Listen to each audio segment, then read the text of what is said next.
మొదటి తప్పు చేసిన వాడినే వెతికి వెతికి పట్టుకొని జ్యూస్ లాగా సెకండ్ వరల్డ్ వార్లో జర్మనీని ఎలాగా సౌత్ అమెరికాకి వెళ్ళినా ఎలా పట్టుకొని శిక్షించారో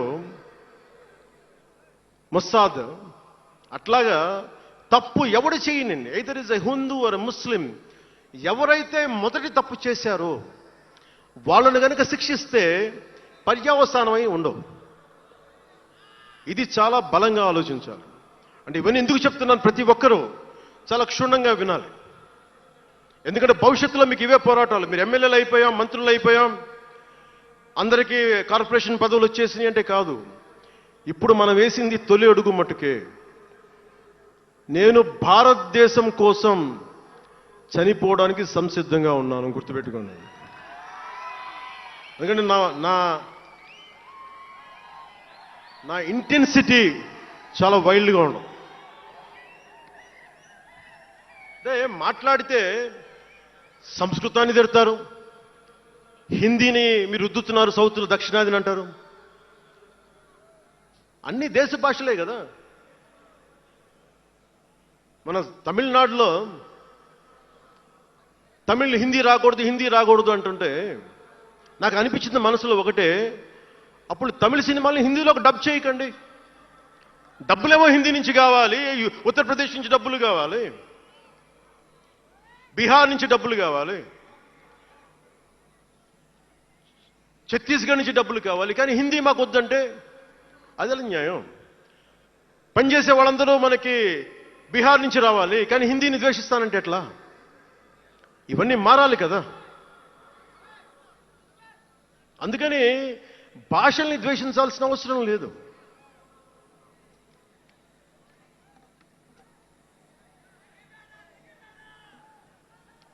అంటే మనం ముఖ్యంగా హిందువులందరికీ నేను చెప్తా ఉన్నాను,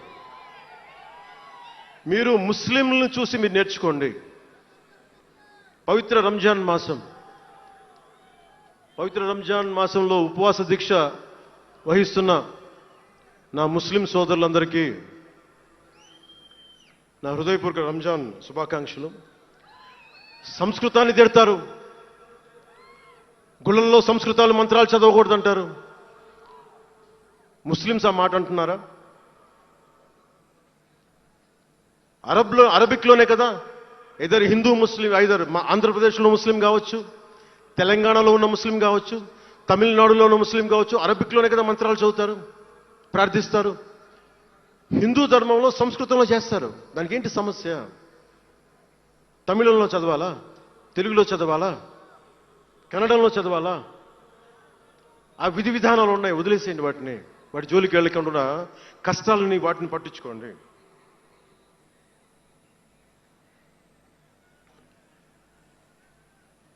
మాట్లాడితే భారతదేశాన్ని ఉత్తరం దక్షిణం అంటూ ఉంటారు. ఆంధ్రాని తెలంగాణ విభజన సమయంలో తెలంగాణ ఇవ్వకపోతే మేము ఈ భారతదేశానికి సంబంధించిన ఒక అన్న స్టేట్మెంట్లు చూసాం, అలాంటి నాయకుల్ని చూసాం. ఆంధ్రాని విభజిస్తుంటే ఆంధ్ర వాళ్ళు మేము ఇక్కడ సంబంధం లేదు, మేము భారతదేశంలో ఉన్నామన్న స్వయం నాయకులు నా దగ్గర అన్నారు. అంటే తెలంగాణ ఇవ్వకపోయినా, ఆంధ్ర ఇవ్వకపోయినా, విడగొట్టినా మేము భారతదేశంలోంచి విడిపోతామన్న మాటలు మీరు ఎలా మాట్లాడతారు? అంటే ప్రతి ఒక్కరికి కోపం వచ్చినప్పుడల్లా కట్ చేయడానికి భారతదేశం ఏదైనా కేక్ ముక్కడ్డా మీ అందరికీ? కట్ చేయడానికి, భారతదేశ సమగ్రతని విధ్వంసం చేయడానికి ఒక్కడు ఉంటే నాలాంటి వాళ్ళు 10 కోట్ల మంది బయటకు వస్తారు. తస్మాత్ జాగ్రత్త. నార్త్ సౌత్ డిబేట్కి నా సమాధానం ఒకటే. ఉత్తరాదిన ఉన్న హిమాలయాల్లో ఉంది పరమశివుని కైలాసం. దక్షిణాదిన ఆయన కుమారుడు కుమారస్వామి మురుగన్ నివాసం. ఈ దేశాన్ని విడగొట్టే ధైర్యం, సాహసం ఎవ్వడికి ఉందని నేను అనుకోను. ఆ భయం నాకు లేదు.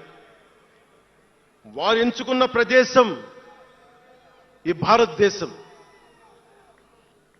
అలాంటి దేశాన్ని విడగొట్టాలి అనుకుంటే ఒకసారి ఆలోచించి మాట్లాడండి. భాష వేరు, భావం వేరు. మీరు బయట వారు, మేము లోపల వారం, మీరు ఉత్తరాది వాళ్ళు తెల్లగా ఉంటారు, మేము దక్షిణాది వాళ్ళు నల్లగా ఉంటామంటే, మా ఇంట్లోనే ఒకళ్ళు, మా అన్నయ్య 6 అడుగులు 2 అంగుళాలు 3 అంగుళాలు, నేనేమో 5 అడుగులు 9 10 అంగుళాలు నేను. మా బంధువుల్లో అన్ని రకాల వాళ్ళు ఉంటాం, కొంతమంది నల్లగా ఉంటాం, కొంతమంది తెల్లగా ఉంటాం. ఏం చెప్తాం దీనికి? అర్థం పర్థం లేని మాటలేంటి ఇవన్నీ? ఇలాంటి మాటలతోటి దేశాన్ని విచ్ఛిన్నం చేయకండి. రాజకీయ వైరుధ్యాలు వేరు, ఆ వైరుధ్యాలు ఉండడం సహజం. వైరుధ్యాలు ఉన్నాయి అనే నెపం మీద దేశాన్ని ముక్కలు చేయకండి. దక్షిణాదినున్న సెంగోల్, ఉత్తరాదినున్న ఢిల్లీ పార్లమెంట్లో ఉంది. ఒకవేళ వైరుధ్యం వస్తే వేర్పాటువాదం విడిపోమని కాదు, అది కాదు, కలిసి పరిష్కారం వెతకమని. డీలిమిటేషన్ ఉంది ఈ రోజున. డీలిమిటేషన్ జరిగితే పార్లమెంట్ సీట్లు దక్షిణాదికి తగ్గిపోతాయి అంటే అసలు తగ్గుతాయా లేదనేది డిస్కషన్ పెట్టండి. దానికి నేను రూపీ సింబల్ మార్చేస్తాను, నా భాషలో పెడతానంటే అప్పుడు మేము తెలుగులో కూడా పెట్టాలి, దానికి కన్నడ వాళ్ళు కన్నడలో పెట్టాలి, గుజరాతీ వాళ్ళు గుజరాతీలో పెట్టాలి, మహారాష్ట్ర వాళ్ళు మహారాష్ట్రలో పెట్టాలి. దేనికైనా ఒక వివేకం, ఆలోచన ఉండద్దా?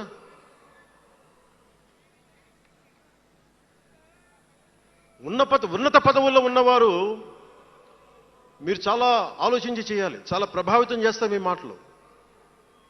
ఒకటి విధ్వంసం చేయడం తేలిక, ఒకటి నిర్మాణం చేయడం తేలిక, కష్టం.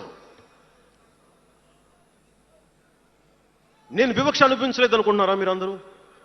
తమిళనాడులో పెరిగినప్పుడు 14 ఏళ్ల వయసులో నేను తమిళనాడులో పెరిగినప్పుడు మైలాపూర్ స్కూల్ ఉన్నారే, గొల్టింగ వాడ అని పిలిచేవాళ్ళు. నేను నాకు అర్థమయ్యేది కదా గొల్టీ అంటే ఏంటి అనుకునేవాడిని. అదొక డెరిగేటెడ్ టర్మ్ అది. నేను మా మాస్టర్ గారిని అడిగాను, రామ్నాథన్ గారిని అడిగాను, సార్ ఇంత మాదిరి சொல்றாங்க సార్, గొల్టీని சொல்றாங்க సార్ అంటే ఆయన నాకు ఒకటే మాట చెప్పాడు. వాళ్ళని పిలిచాడు, వాళ్ళని తిట్టాడు. ఏదో ఏంటి సార్ గొల్టీ, ఎందుకు సార్ గొల్టీ మీనింగ్ అంటే ఆయన ఏదో నవ్వి వదిలేసి ఆయన ఒక మాట అన్నాడు, అరే తెలుగుని రివర్స్ பண்ண గొల్టీ అని சொல்லுவாங்கடா, அப்படி என்ன பெரியார் வந்து தெலுங்குக்காரன் தான்டா, பெரியார் வந்து தெலுங்குக்காரன் தான், బలిజన్ నాయకర్ దారు అవరు. ఆ టైంలో ఇప్పుడు మన తిరుపతి రాయలసీమలో ఉండే బలిజ నాయుడు కులానికి చెందిన వ్యక్తి పెరియార్ గారు, తెలుగు. ఆయన ద్రావిడ ఉద్యమ రూపకర్త. సో అందుకని భాషదేముంది, అందుకని దీన్ని పెట్టుకొని విధ్వంసం క్రియేట్ చేయడం సరైంది కాదు. నేను మీకోసం